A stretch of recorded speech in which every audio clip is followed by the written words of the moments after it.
What's going on, bottom line viewers? It's Mitch here with your week number 9 fantasy football stardom and situm, giving you the starts and sits for fantasy football for week number 9 at every position: quarterback, running back, wide receiver, tight end, and defense. Before I give you my favorite starts and my favorite fades of the week, make sure you do Gronk spike the like button, and don't forget to subscribe to the Bottom Line View for more NFL fantasy football content here on the channel. Don't forget also to hit that notification bell to get the latest upload. Also, comment your lineup questions, whatever they may be, fantasy related. Let me know in the comment section below, and I'll be sure to answer you. I also go live every Saturday night to answer your live fantasy lineup questions, and the ones that are commented in the comment section below on this video will for sure be answered in that video, as well as get a response from me in the comment section. So either way, you will see or hear my analysis for your fantasy question, guaranteed, on the Bottom Line View. All right, week number 9 is here. We're tuning up. We're getting ready. We're on that run to get a playoff spot. Let's start it off at the quarterback position, as we always do. My first start of the week at the quarterback position is Cameron Newton facing the New York Jets. 3 of the past 4 opposing quarterbacks against New York/New Jersey, Murray, Allen, Mahomes, all had at least 300 passing yards. They also allowed over 57 rushing yards to Josh Allen, who's very similar to Cam Newton in play style, in both matchups that they played Josh Allen. So Cam, if he does not find the same passing success, he should at least give you a very nice floor on the ground as a runner, considering the Patriots are 8+ point favorites in this game. They should come out. They need this win, and Newton should score in this game through the air and on the ground.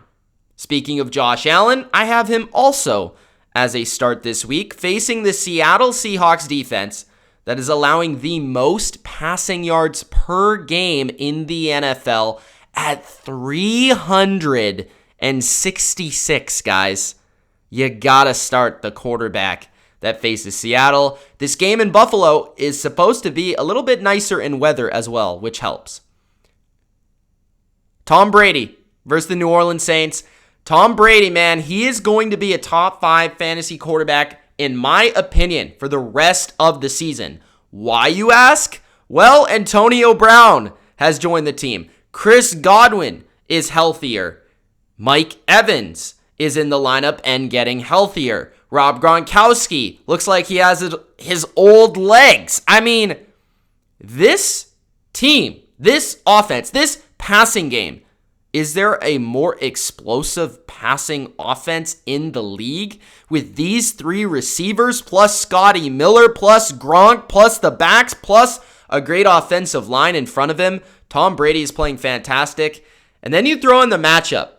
All right, New Orleans is surrendering the most passing touchdowns per game this season, nearly 3 a game. I love the matchup, but I also love Brady for the rest of the season. And if you need a spot start for whatever reason, maybe you're in a 2 QB league, I actually like Drew Lock this week versus Atlanta. Atlanta is allowing the 2nd most passing yards per game this season and the 2nd most points to quarterbacks in fantasy football. Locke is coming off of one of his best games as a pro. He's starting to click. He's starting to connect. And he's a guy that's very bold as a passer. He's going to make big-time throws. He is going to throw his team into a game. And this game should be a shootout.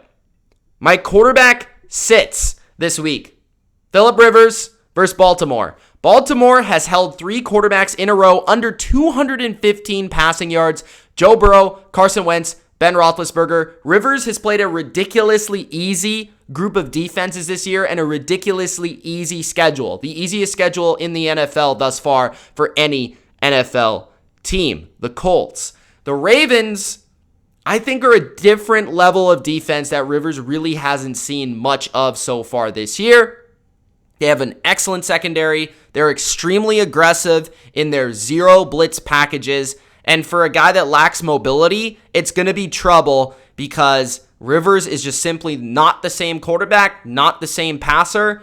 Do not buy into his performance versus the Lions. Sit Rivers this week. Ryan Tannehill versus Chicago. Chicago ranks still number 1 versus quarterbacks this season, allowing the least amount of touchdowns through the air this season, only 8.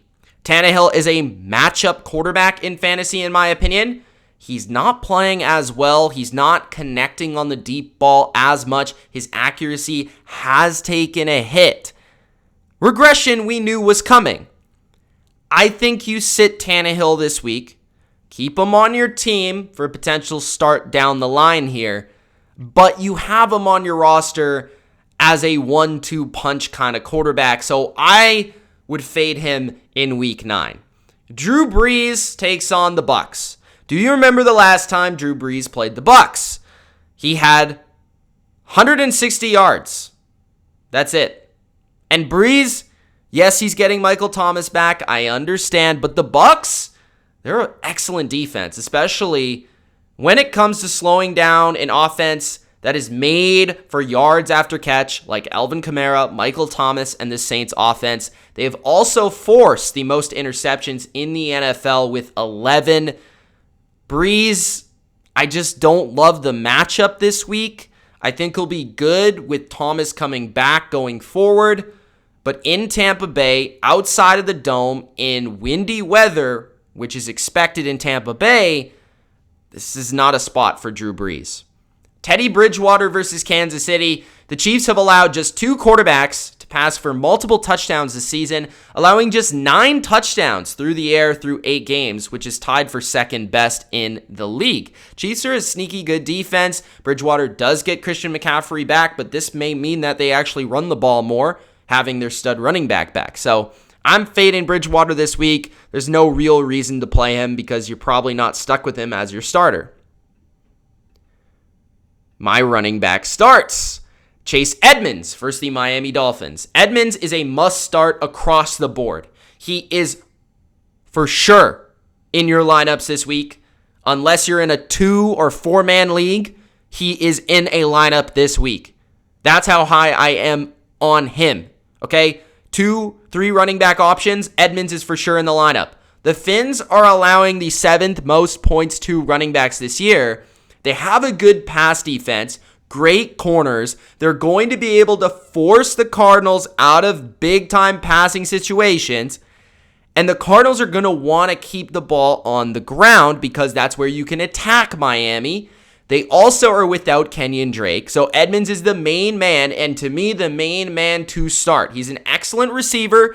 He's an explosive runner, and he will benefit from Kyler Murray as well with what he can do from his legs. I've loved what I've seen from Edmonds all year, and this is a big spot for you to get a dub, putting Edmonds in your lineup. Antonio Gibson versus the Giants. Gibson, over the past 4 weeks, all right, the Giants are allowing the 5th most catches per game. But the great thing about Gibson is not only can he receive the football out of the backfield, he's also seeing more touches on the ground. 20 carries in his most recent game. Gibson is becoming the primary option in the backfield. He is becoming a bell cow. He is becoming the CMC of the Washington backfield in this Turner offense. Gibson is a guy I want to hold on to, and I want to start consistently down the stretch. The Giants are not a matchup to be afraid of. Definitely start him. DJ Dallas versus Buffalo. Buffalo has been horrendous versus the run. They have allowed a running back to score in 4 games in a row, and Clyde Edwards-Helaire and Damian Harris both went over 100 yards over that span. I really like whoever plays at running back for the Seahawks. And yes, Dallas plays for Seattle. He is facing Buffalo, so that is incorrect. But start him regardless of who he plays for because he's playing Buffalo and they suck versus the run. Damian Harris versus the Jets. The Jets are a bottom 10 team versus running backs this season. A lot of that has to do with because they're always losing. Teams are running all over them, which they're not actually bad versus the run, but it's just advantageous for teams to run against them because they're winning so often versus the Jets because the Jets are terrible. And Damian Harris, believe it or not, has been a strong Patriot bell cow since gaining the job over Sony Michel since Sony went down. And I believe he'll keep it for the rest of the year because he's been efficient in a way that Sony struggled to sustain. He looks really good as a ball carrier. If he can be involved more as a receiver, that will be a plus. But Harris should get a touchdown here, and he could get another 100-yard performance. So definitely start ya boy, Damian Harris. All right, the running back sits this week. We're going again with Ezekiel Elliott. You may have noticed I didn't even change the picture because Ezekiel Elliott just running back 33 over the past 3 weeks. That's absolutely atrocious, guys, for Ezekiel Elliott. He's never been this bad in fantasy history. Elliott has 80 or fewer scrimmage yards in 3 straight games and only 3 red zone carries in that stretch. So he's not gaining yards. He's not gaining touchdowns. He's not in position to score. And he faces arguably the best run D in the league versus Pittsburgh. I hate the matchup. Zeke's not playing well. The offensive line stinks. The quarterback position is horrible.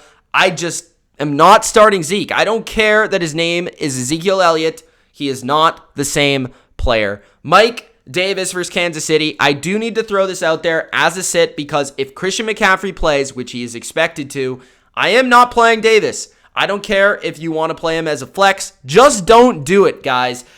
There's too much risk to me. There's other options out there that you could go with. If you're super, super desperate, I could understand it.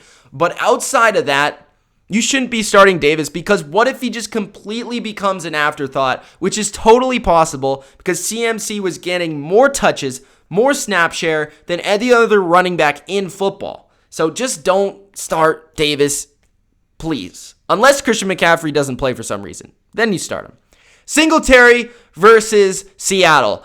I'm a Zach Moss guy. I always have been. I always will be. I don't know about that part, but Singletary has not looked great. Moss has been outperforming him. And Seattle, this matchup's actually tough. I understand that everybody thinks Seattle's defense sucks, which it does, but it sucks versus the pass, not the run. They're only allowing 73 yards per game on the ground all season. So Singletary getting half those snaps, not the relevant snaps, not the touchdowns like Moss.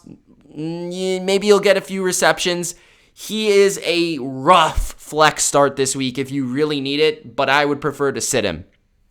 Todd Gurley versus Denver. Denver has one of the better run defenses in football right now. They're very stout up front, and I understand that Todd Gurley is kind of a desperation touch count kind of play because he is a guy that's going to get a certain amount of touches. He's going to get the red zone looks. And if you need to start him as your running back too because you have no other options, I totally get it. But if you're in a position where you have a lot of different options, this is the week to sit Gurley because the efficiency is not going to be there. The opportunity, in my opinion, is not going to be there. And he really hasn't been super relevant as a receiver either.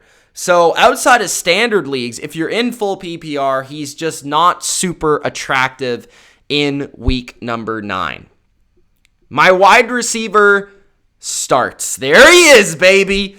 He's AB. He's Mr. Big Chest. He's Antonio Brown. Antonio Brown is one of the greatest receivers of all time. He is back. He is still good. Trust me on that. And because he's Antonio Brown, there is no chance you'll see him on my bench in any league that I own him. And yes, I do own Antonio Brown. So if you have him, if you picked him up, if you spent fab on him, start the Hall of Famer. Cole Beasley versus Seattle. No team in the league has allowed more catches, yards, or fantasy points to opposing slot receivers. Cole Beasley is going to absolutely feast in the middle of the field versus the Seahawks in a game that is expected to have a high total, a lot of points scored, and Beasley could find himself a big day with a lot of catches, a lot of yards, and possibly even a score. Chase Claypool versus Dallas. Dallas has allowed the 6th most points per game to wide receivers. Claypool, he is a big play waiting to happen. I expect him to get at least one big play, possibly a touchdown. His big play upside is just too good versus a bad defense. It's definitely worth the start with Claypool and worth the risk. Brandon Cooks versus Jacksonville. I'm just going to read you his stat line from last time he played them. All right. 8 receptions, 161 yards, and 1 touchdown. Brandon Cooks is going to go off. He's looked really good in about the last month for Houston. He is a sneaky wide receiver 2 right now, and I expect that to keep up with the Texans not having a very good defense.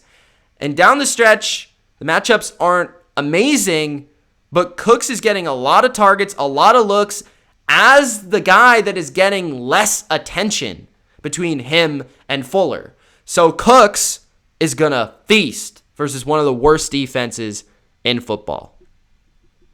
My wide receiver sits, Devontae Parker versus Arizona. I just can't trust Parker this week or anytime soon. He's been very inconsistent, and the entire offense in Miami is suffering because of the quarterback change. I am fading Devontae. Amari Cooper versus Pittsburgh. Okay, Amari Cooper is an incredible talent. I understand the name recognition, but just like I said with Zeke, no thank you. The matchup stinks. Cooper Rush, will he even have enough time to find Cooper? It's a terrible, terrible matchup, and it is a worse situation. DJ Chark versus Houston. Chark is a solid player. I like his talent a lot. Houston, pretty good matchup, but I know nothing about his quarterback this week, and I know nothing about how he's going to throw the ball down the field, which is what Chark is all about. Chark's been extremely inconsistent with Minshew at quarterback. I expect less out of this kid, so it's just not worth the extremely low floor that Chark could give you in week number 9. Marquise Brown versus Indianapolis. The Colts defense is very good. They will get a pass rush on Lamar Jackson. I expect the Ravens to hit the ground and hit the ground running a ton. And Marquise Brown has been just like Chark, extremely inconsistent, and if it's not for the big play or two, he's really not coming through for your fantasy teams. This Colts secondary is underrated. I expect them to lock down Marquise in this game. My tight end starts TJ Hawkinson. I just traded for him in one of my fantasy leagues. He's one of my favorite tight ends moving forward in fantasy because Kenny Golladay is going to be questionable with his injuries moving forward consistently. And Hawkinson is going to be the consistent number 1 guy, Stafford's man. And now he plays Minnesota, a defense that is susceptible to the pass, doesn't have a very good pass rush, and as long as Stafford is playing, he is going to absolutely eat with a very high floor, but also a very solid ceiling because Kenny Golladay is no longer there. Noah Fant versus Atlanta. The Falcons are the worst team versus tight ends this season. Fant has kind of come alive recently since coming back from the injury. Had a solid game last week, seeing a lot of targets. And in a game that is expected to see a lot of passing, a lot of points, I think Fant's going to be really good for you this week. Eric Ebron versus Dallas. Just start your Steelers. The Cowboys, they stink on defense. They stink overall, and Ebron will have plenty of opportunity, more so than other tight ends in a sketchy position, a sketchy week-to-week guessing game at tight end. Ebron is a good guess that he'll score a touchdown this week. My tight end sits. Mike Gesicki. He's just even more inconsistent than Devontae Parker. He has had less than 2 fantasy points in his last 2 games. And given that Tua is the quarterback, how poorly he played last week in his first start, I don't love starting any Dolphins in this offense at all at this moment in time. Jonnu Smith versus Chicago. I've been a Jonnu Smith guy. I was before the year. I have been recently, but he's had 3 bad games in a row. And now he's really becoming more of a blocker for the offense. He's seeing less routes run. And that is going to remain the same. When you play Chicago, a team with Khalil Mack, a team with a really strong pass rush, he's going to be in to block for Tannehill and less out on routes. They're not using him properly. Until they do again, I can't start him. Jimmy Graham versus Tennessee. On the flip side, Graham is seeing less targets, but more so because he is being kind of faded out of the offense. It's not like he's bad this year. He actually looks his best physically that he has in years, in my opinion. But Mooney, Miller, Kmet, they're all being more involved. They're all younger. They're all fresher. And they're all seeing targets. And it's taking away from the upside of Jimmy Graham in this offense. He's just not super relevant anymore. And the defenses. I'm going to give you 3 words. The Jets, Daniel Jones, and Jake Luton. It's Luton, right? Not Luton. The Jets, Daniel Jones, Jake Luton. Those are your defensive starts. Patriots, Washington football team, Houston Texans. There you go, guys. Those are my starts for week number 9 of your fantasy season. Let me know your questions in the comment section below. It's Mitch, always here to help. Peace. Enjoy week number 9, and good luck.